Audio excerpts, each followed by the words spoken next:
Greetings, friends around the world. This is Dr. Bob Thiel for the Bible News Prophecy Channel. Is China the threat to the United States? Some people think it is, but what does the Bible actually say? What I'm going to do in this YouTube video is go over some of the reasons why people think China may be a threat, some of the reasons why China may not be the threat that people have suggested that it is, and see what the Bible shows as far as China and what the real threat is to the United States. Well, China is the most populated nation on Earth. It's the second largest nation on the planet in terms of land mass. It's got the largest standing military in the world. As of 2013, China became the world's second largest economy in terms of nominal gross domestic product. It's the world's largest trading partner. It's the biggest or second biggest holder of U.S. debt, Japan being the other. It's devoting more of its resources to its military. So because of facts like that, some are concerned. It's not just those type of facts. China has been considered to be somewhat aggressive by some of its Asian neighbors in terms of its naval claims, sea claims lately. And the Australians are so concerned about China that they agreed to have U.S. Marines stationed in one of their most northern cities, Darwin, in the event that China decides to turn its eyes toward Australia.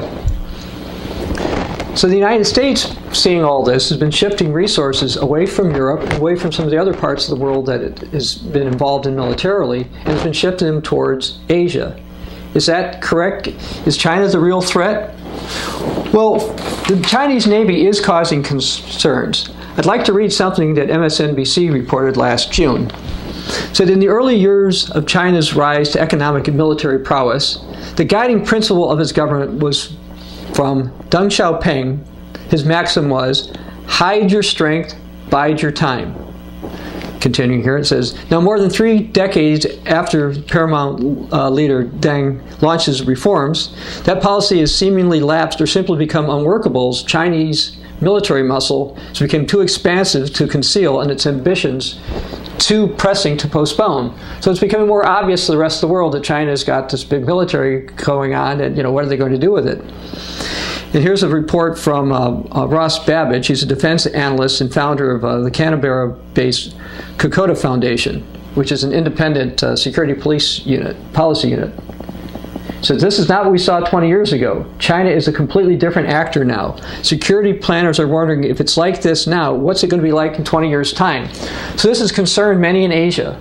So we've got people in Japan and Korea wondering, do they need to beef up their own militaries? Can they rely on the debt-laden United States to supply for its military defense? And the U.S. has taken some steps to try to bolster its military presence in Asia, but is that going to be enough? Will that satisfy all the Asians? Well, that's to be determined. But China itself has some concerns.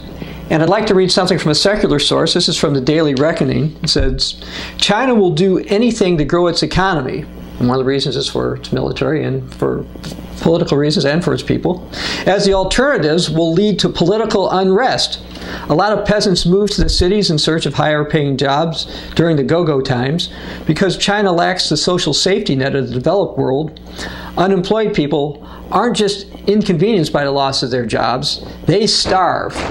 This explains the high savings rate in China.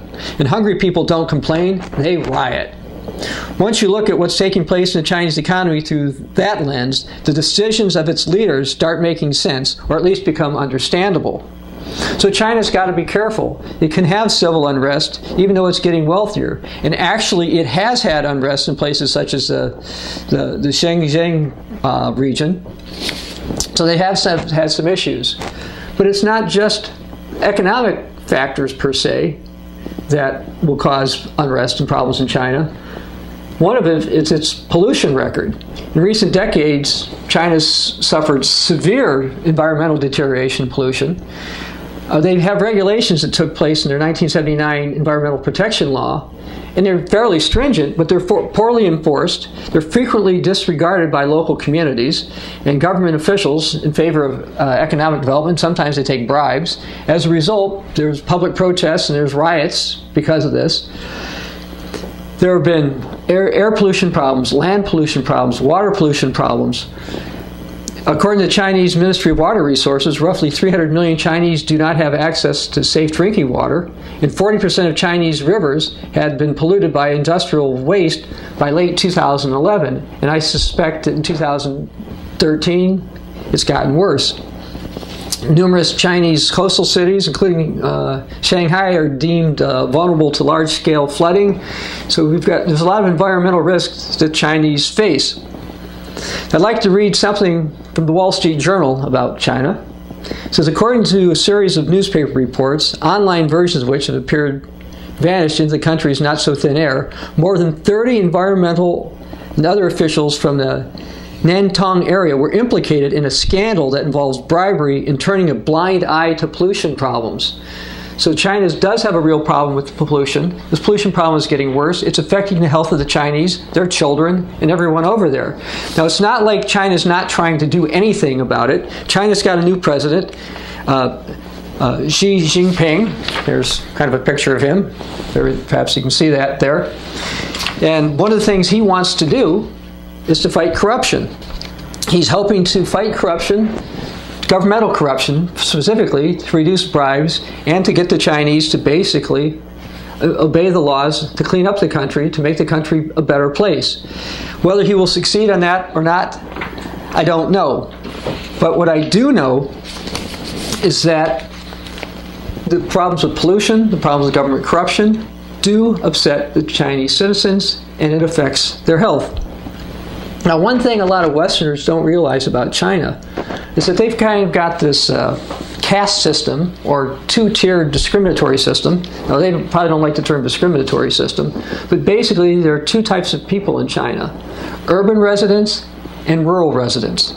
Now, I'd like to read something from MSNBC, and this is called the hukou.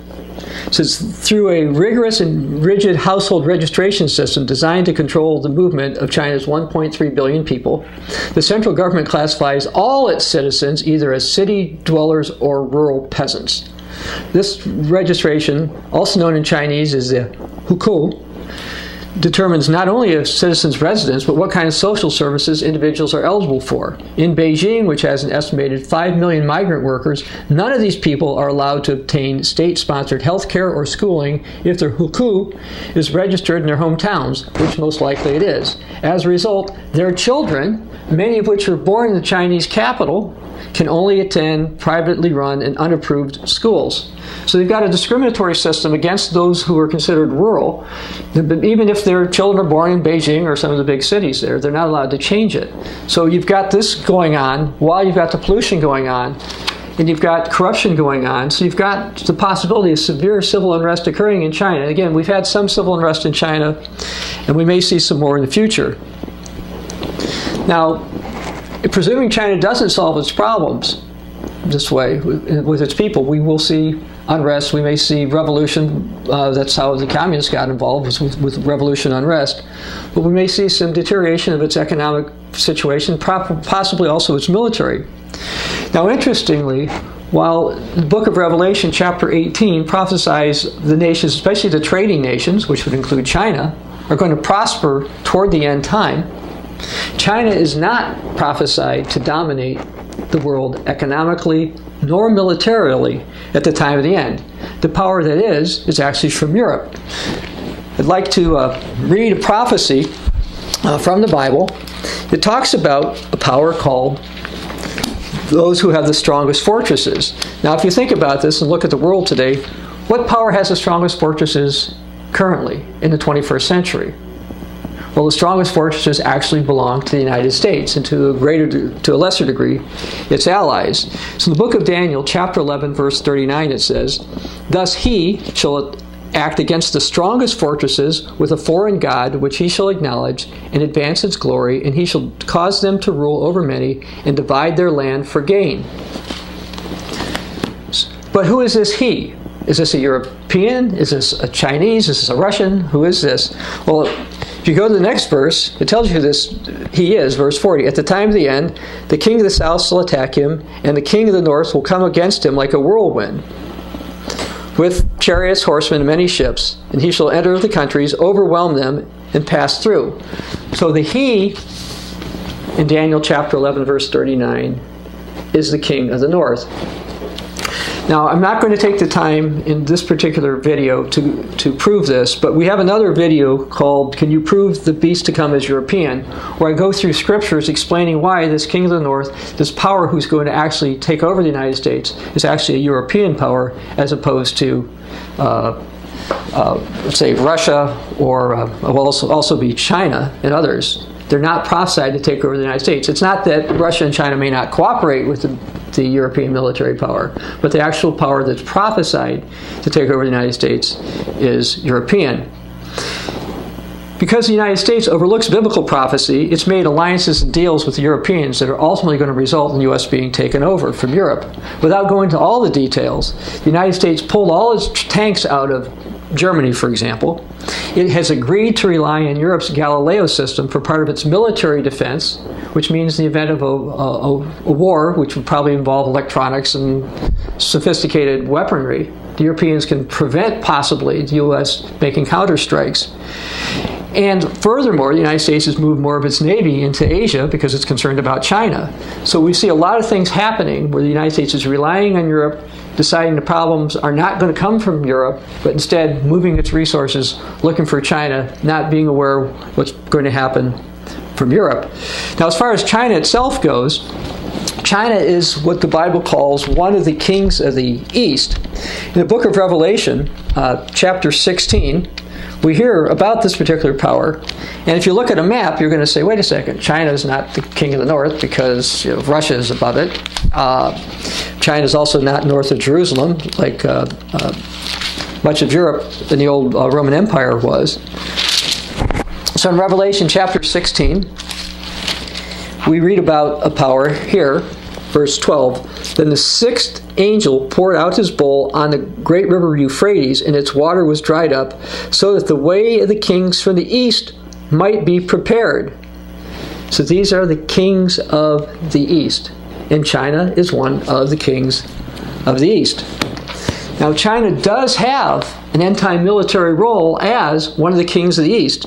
And if you look at Revelation chapter 9, verses 13 through 21, China is basically prophesied to support a coming 200 million man army that's going to be developed and it's going to form, which will include powers from the East as well as probably Russia as well. But these will be mostly a Eurasian, mostly Asian power, which will include China, but that's later. That's just after the United States is taken over. China is not prophesied to take over the United States. A European power is. But getting back to China itself, it does have some problems. People are starting to see some of its problems.